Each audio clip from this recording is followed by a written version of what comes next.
Okay, all right. We'll get going with today's webinar. So thanks everyone for joining.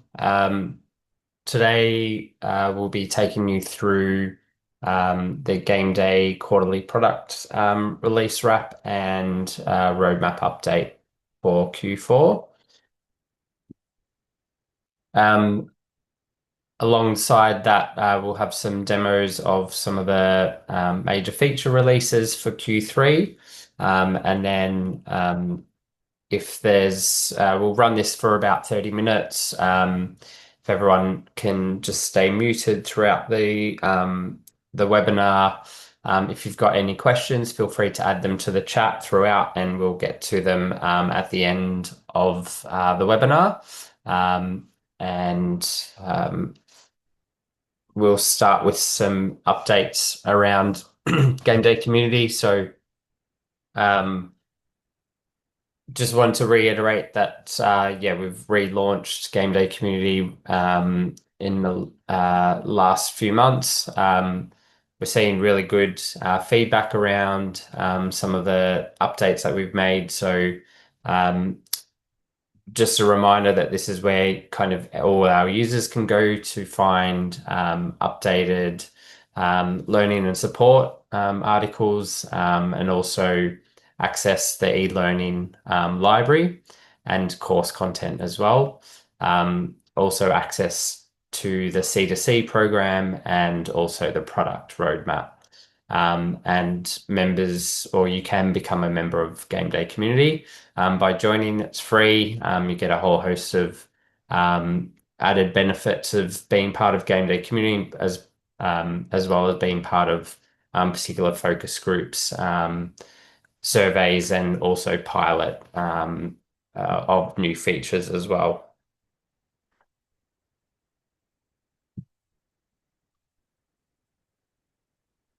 So also as part of our GameDay community communication, we have just released a new quarterly release wrap, which will very much cover some of the things that you'll see today. So that's available online, and also our latest edition of the GameDay admin update has gone out as well. Pretty much detailing all the product updates and all the things that are coming up. So that's sent on a monthly basis as well. So it should be hopefully you've seen that in your inbox last week. Just covering off in terms of the major releases that we'll cover off today. So we'll be covering off shop forms. So this covers the ability to create a new registration form type and allow you to sell shop products directly to customers, be that merchandise, uniforms, or the ability to even collect donations. So Rory will take you through that in a bit more detail. We've also got covering off our link wallet payments, which is brought to users through our partnership with Stripe. The ability to set up reply to email within GameDay, which has been a request from our C2C program from one of our customers. So that will provide the ability to for an organization to set that reply to email for all communications sent through the communicator tool. And also we've released an update to the member profile, allowing for users to view and manage their accreditations directly in their member profile. So I'll hand over to Rory to take you through all those demos in a bit more detail. Cool. Thanks, Mark. G'day, everyone. I'm just going to share my screen. Okay, so yeah, as Mark mentioned, I'll just take you through a few of those items that he spoke about and that we put in our release wrap video last week. And I'll start with shop forms, or the shop module more broadly, I suppose. So you've probably noticed this new button over here in the left-hand side next to the shop menu. So this is kind of a new module. We've always had the concept of shop products, but more as an additional product that can be added to membership forms or events. So they used to be called add-on products. Sorry, just can't see your screen.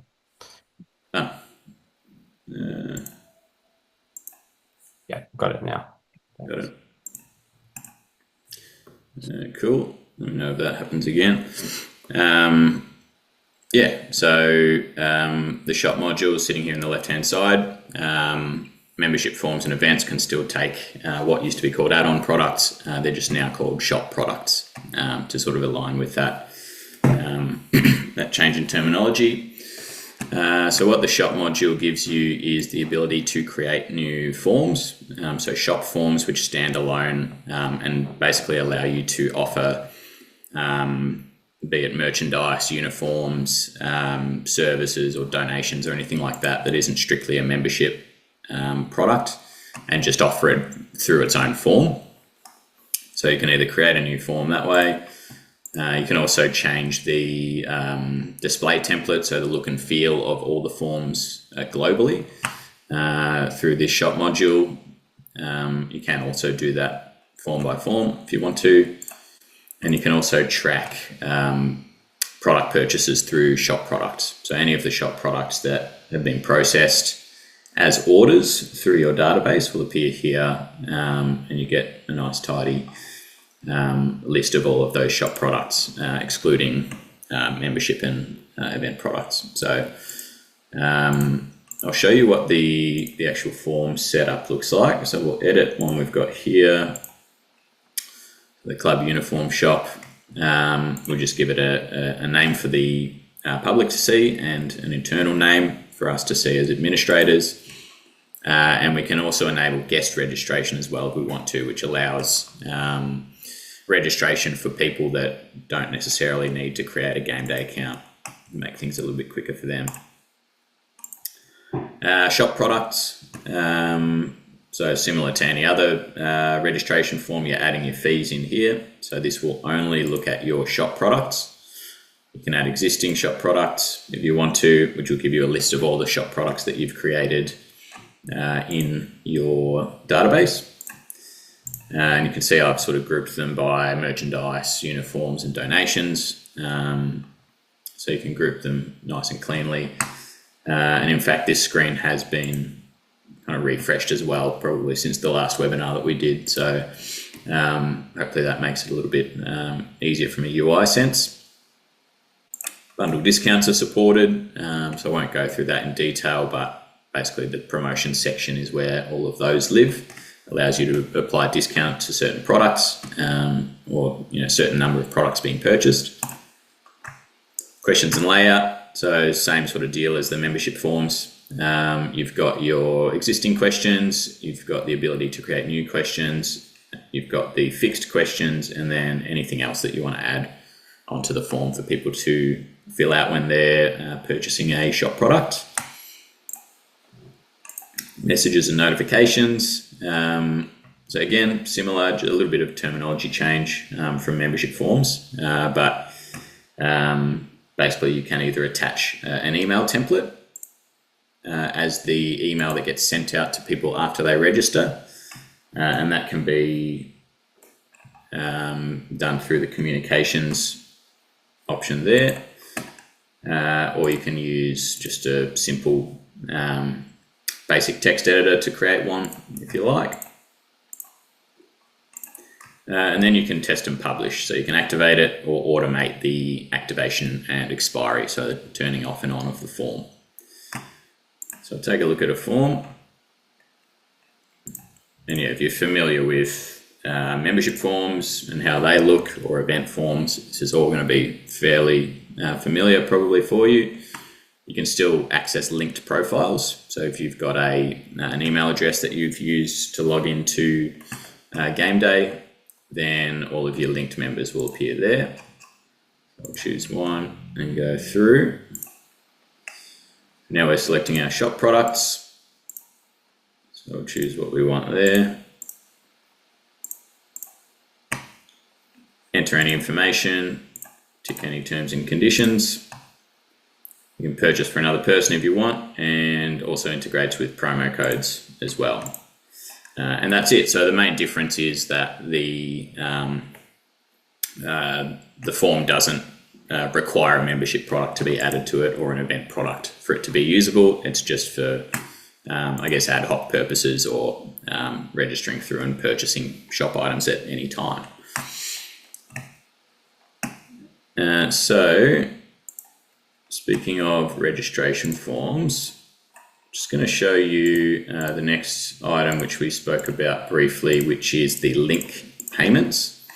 So if we go to a payment page of the form, what we've done is we've added the link option to all payment gateways. So any type of form will be able to support this. And what that is, if you're not familiar, because this has been around for a little while on plenty of other payment gateways and software products, is you will add your email address. And if you're not already a link user or don't have a link account, you'll be asked for a little bit more information, but you'll be asked to fill in a verification code that gets sent to your mobile number. And then this just allows you to store all your payment methods. So as a member or a registrant going through a form, this basically speeds up the process and probably removes a bit of the friction around going and digging around for your credit card or having to remember your payment methods. So you can have multiple payment methods there, so you can add a new one if you like, but it's just added mine there, or the test credit card there for me, and anytime I use link again, those payment methods will be available for me to just pre-select. So you just basically fill out the verification code, and then you've got your payment options available for you. Okay, so next one I want to show is the reply to email. So this was a fairly highly requested feature. It lives in the communication section in the settings tab, and it basically just allows you to set a reply email for any emails that you send out through GameDay. So if you're sending sending an email to members rather than them hitting reply and seeing a do not reply at my GameDay email address, and having to kind of read the content and you having to put that in the content, it'll now automatically happen. So we send out an email to someone here, just go through that process, we'll choose any template.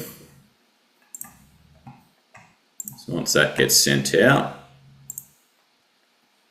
I'll just open up and drag over the email.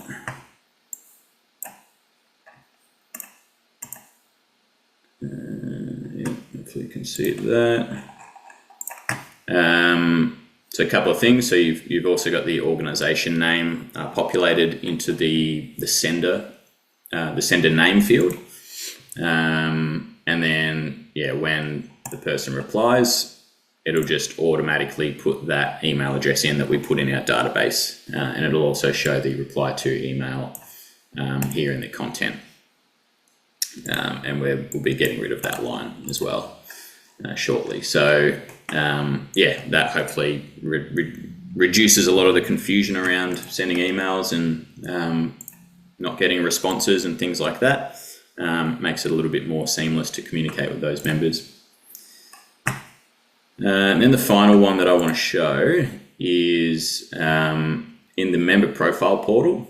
And again, if you're not familiar with that, this is basically a portal that members can log into, as the name suggests, to see some of their details. We'll log into a test one. What we've added into this member profile is the accreditations data that comes through GameDay, or that you put through GameDay. So we can view that and then just see all of the accreditation data that's been assigned to that member, which they can just log into and get a bit more exposure and visibility to.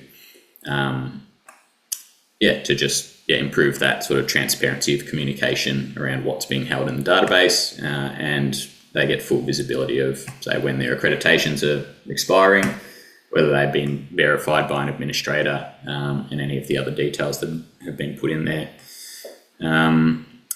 by administrators. So that's it for the demo portion of the webinar. So I'll hand back over to Mark, and he can take you through a few roadmap items.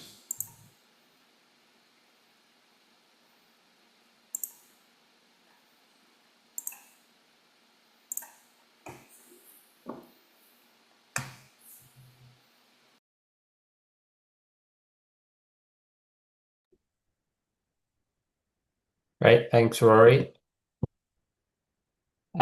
So yeah, we'll continue on with looking ahead to Q4 2025, and focus on some of the items that we're looking to roll out or commence work on for the last quarter of 2025.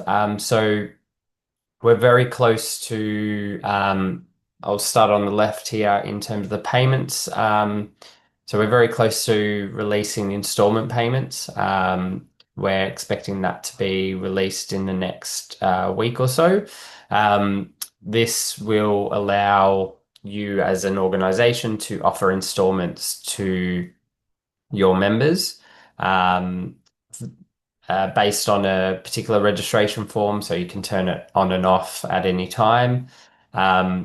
It will allow the user to choose, if it is enabled, to pay for that total order amount in 4 equal fortnightly installments.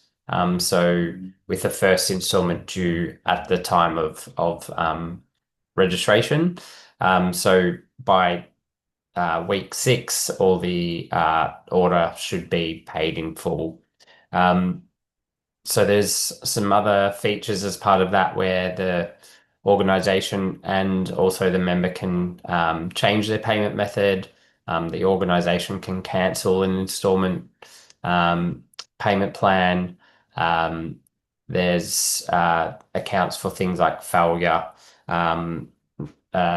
scenarios as well. So if an installment fails, we'll do one retry, and then some notifications will go out to both the organization and the member or participant that they may have to change their payment method. So yeah, looking forward to that one being rolled out over the next week or so.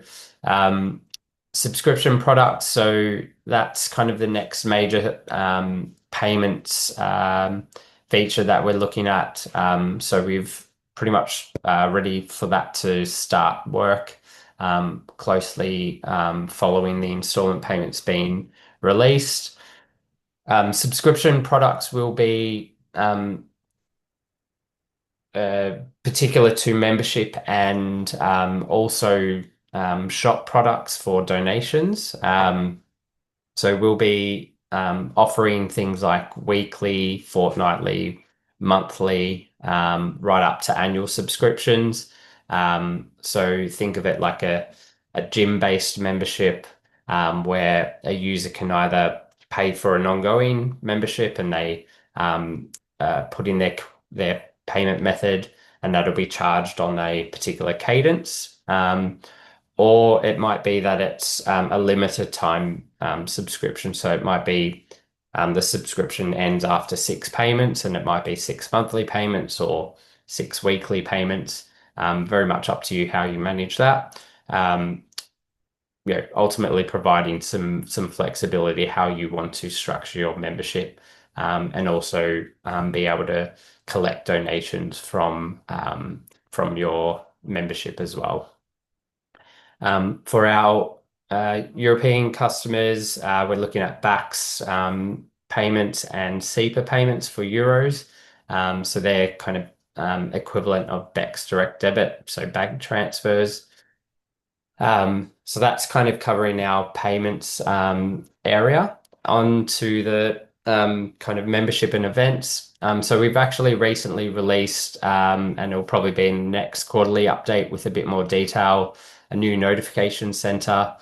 So this will improve the display and engagement for in-app notifications for things like duplicates that get resolved and primarily report downloads. And we're looking to integrate additional notifications into that notification center and personalized dashboards, which just actually got released this morning. So this allows widgetized dashboard graphs and data to be kind of personalized based on the user for that particular organization, where they can kind of drag and drop those widgets around based on their preferences.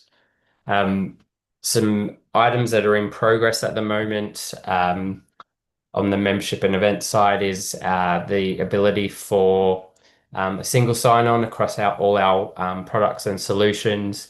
And this will also enable two-factor authentication for admins to be able to log into the platform and provide that extra security. We're also looking at a new form builder. So this kind of speaks to some of the work that we are talking about in terms of the GameDay IQ, which we launched at the last quarterly update. So this will provide the ability to create a form with some AI assisted workflows. So the team is kind of starting to work on uh, solutions for that particular feature, and some groundwork has started on that particular feature as well. In terms of GameDay View, which is our business intelligence tool, we're looking at making some minor updates to that before the end of the year, primarily around how we treat seasons versus date range based data. So there'll be some updates around that across our reporting. In terms of the shop, we are starting to scope out the requirements for the shop portal. This, based on what Rory just took you through in terms of the shop forms, this will essentially provide the ability for someone that doesn't need to log in, essentially view a shop through like an online store, essentially choose their products to add to their cart and simply check out. So just providing that extra flexibility around selling your shop products through through an online store. GameDay app, where we've scoped and designed the new GameDay app. This will be essentially a major enhancement for the app, providing a new design and improved user experience. So I've got a few designs to take you through to finish up today. And in terms of our marketplace, we've started the integration with Teak event refund protection. So this will enable the ability for event organizers to enable event protection for their events, where event participants can purchase that refund protection as part of the checkout and payment process. So we're expecting that to be live before the end of the year. And we're just finalizing the scope for the Xero accounting integration, which will provide the ability to integrate your organization's Xero account with the GameDay payout information for a more streamlined kind of settlement of and reconciliation of your payouts. In terms of the GameDay app 6.0, so we are looking at launching a 5.0 version. That's very much for our competitions and teams focus. But 6.0 will incorporate a lot more features around event management. So things like improving event management and attendance tracking. Also provide the ability for event participants to find, register, and pay for an event in app.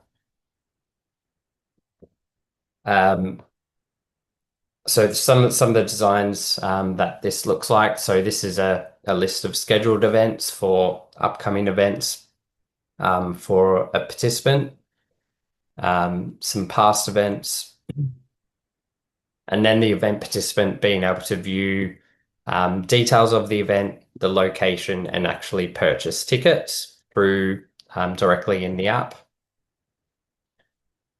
And then the home screen for the event manager to be able to manage all the events that that organization is managing, and then being able to scan event participants into the event.